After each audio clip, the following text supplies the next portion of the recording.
Born in 39 to commie zealots in Queens, David Horowitz, who kicked the bucket today, was a red diaper baby turned rogue.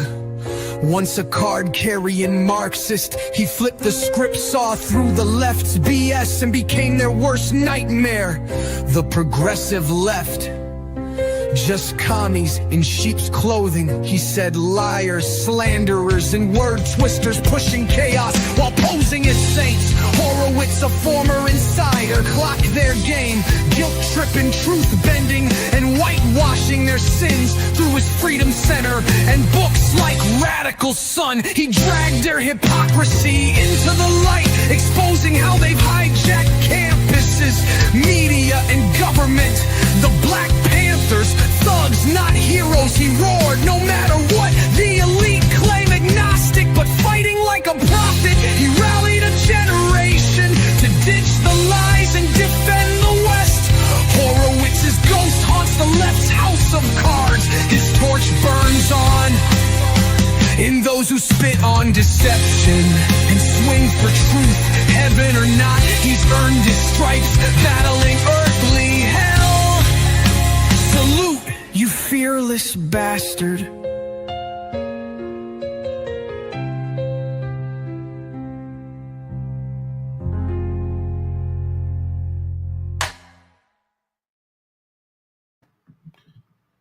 All right.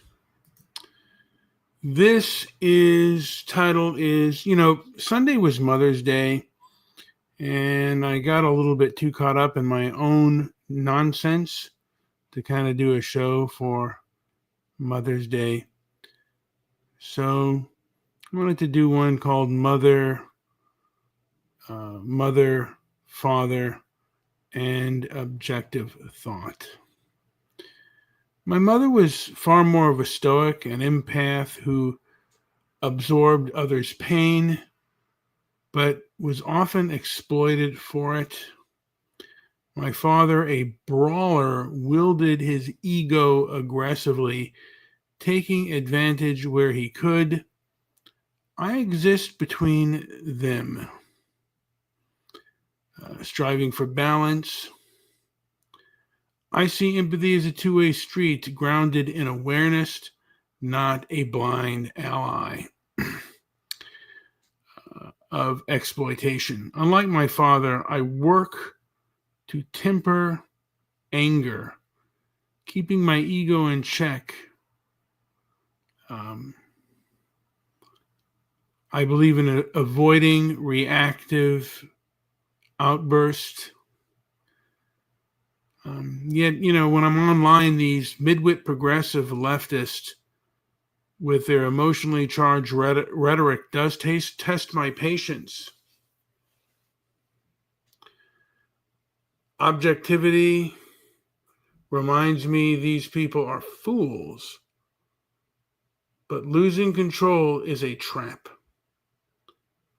To resist it effectively, I got to channel discipline.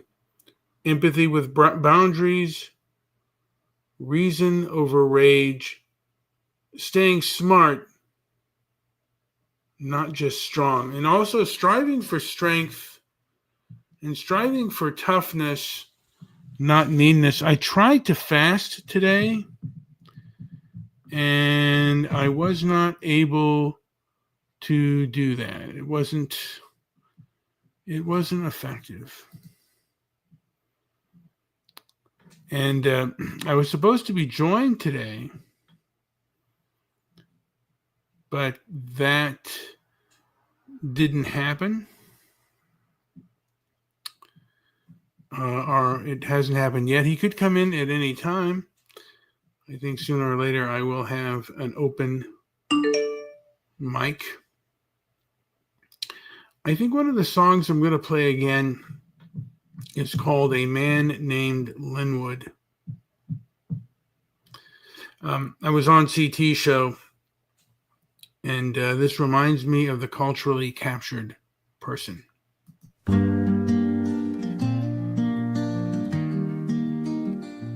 A man named Linwood, a fervent follower of Neely Fuller Jr., a man who staked his life on the belief that white supremacy is the hidden engine of the world Linwood devours. Fuller's books and articles like their holy writ, trailing after them with the devotion of a fanatic, his mind locked in a cycle of obsession. But here's the catch, this isn't some noble pursuit of wisdom, it's a trap, a mental spiral where resentment festers, chaining the spirit to a story that distorts reality. Look closer, and the gulf between Neely Fuller Jr. and Linwood snaps into focus, as clear as a photograph split down the middle. Fuller's a lean, weathered figure, shaped by the Great Depression, a time when people ate from garbage cans, hunted rabbits, or went to bed with hunger clawing at their insides. A struggle in its rawest form, a fight for survival that leaves no room for pretense. Linwood, though, he's bloated, a child of excess, probably raised in a cushioned world where scarcity's just a word. One man was tempered by poverty's sharp edge, the other's drowning in gluttony, his battle self-made and inward. It's a stark divide. One's hardship was real, physical, a test of endurance. The other's is a mirage, a war waged against shadows of his own making. Fuller came up in an era where hunger wasn't a metaphor, it was a relentless, humbling force, not some petty grievance over a slight or an insult. Linwood's hunger, though, is different. It's a craving of the ego, a narcotic that keeps him hooked. It's the addiction to feeling wronged, the junkie's high master's moral clarity. He's caught in a loop, chasing a struggle that's less about the world and more about feeding his sense of self. Picture it, an endless oppression Olympics, where the only prize is another dose of outrage. In time, all that's left are others like him, fellow travelers strung out on the same delusion, scrambling for their fix of fabricated suffering, while the quiet, unvarnished truth drifts further out of sight.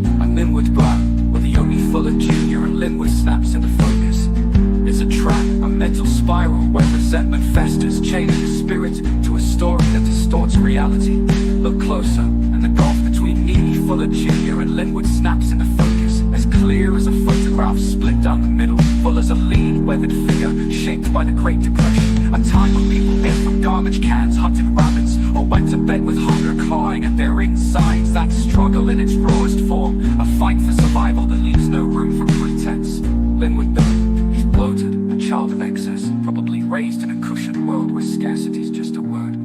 One man was tempered by poverty's sharp edge, the other's drowning in gluttony, his battle self-made and inward. It's a stark divide. One's hardship was real, physical, a test of endurance. The other's is a mirage, a war waged against shadows of his own making. Fuller came up in an era where hunger wasn't a metaphor. It was a relentless, humbling force, not some petty grievance over a slight or an insult. Linwood's hunger, though, is different. It's a craving of the ego, a narcotic that keeps him hooked.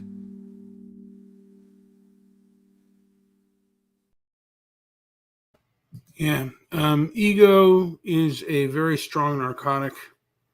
I hope to do something, and both progressives and conservatives have strong egos. I think by nature we all think many of us are armchair quarterbacks, and that, I guess, is the way it goes.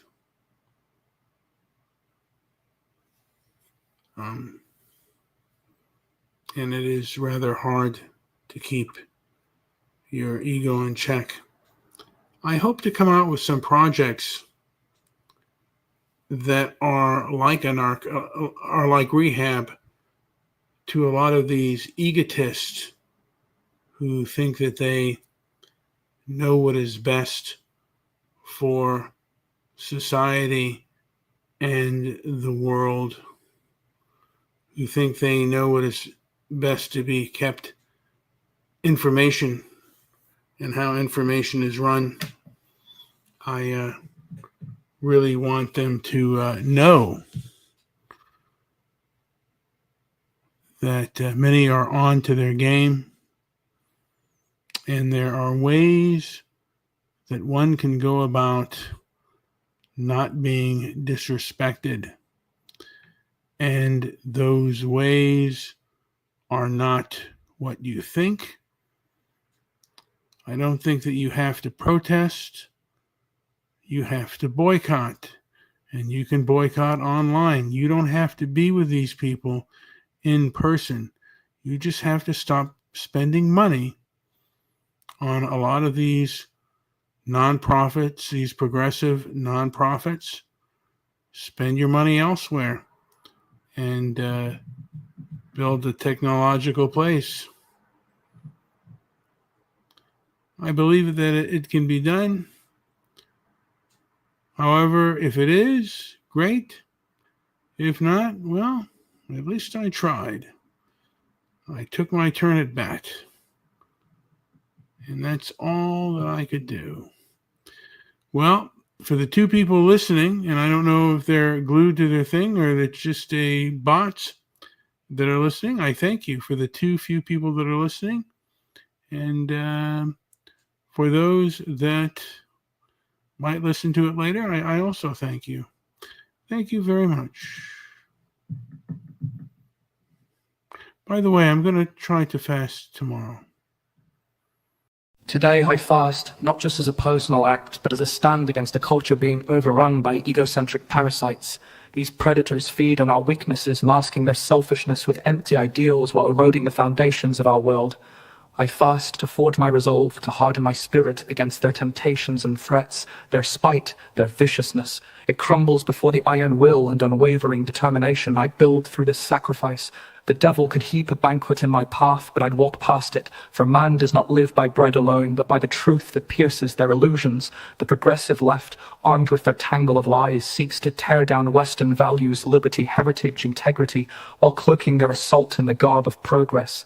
Sometimes they even hijack patriotic Western rhetoric, a sly ruse to blind you to their real aim. Don't fall for it. Whether they're consumed by Trump derangement syndrome or Musk derangement syndrome, these people aren't guided by reason. Hypocrisy runs through them like a vein of rot, yet they're cunning as con artists, adept at concealing their motives. They'll enlist others, people who talk and dress like conservatives, to peddle their cause, turning them into tools of betrayal. These are the wolves in sheep's clothing we've been warned about, polished on the surface but feral beneath. Today, I see the trap they set. Egocentric monsters like these always blend truth into their lies. It's their trick, a fog to disorient you. They'll dangle a shred of honesty to lure you in and bind you to their schemes. But I fast to rise above the haze. Hunger clears my vision, strips away their noise, and roots me in what's real. Let them plot and growl. My resolve stands like stone. They can't sway me with their tainted offerings or break me with their empty bluster. This is my defiance, my armor, my declaration that their dominion stops where my will takes hold.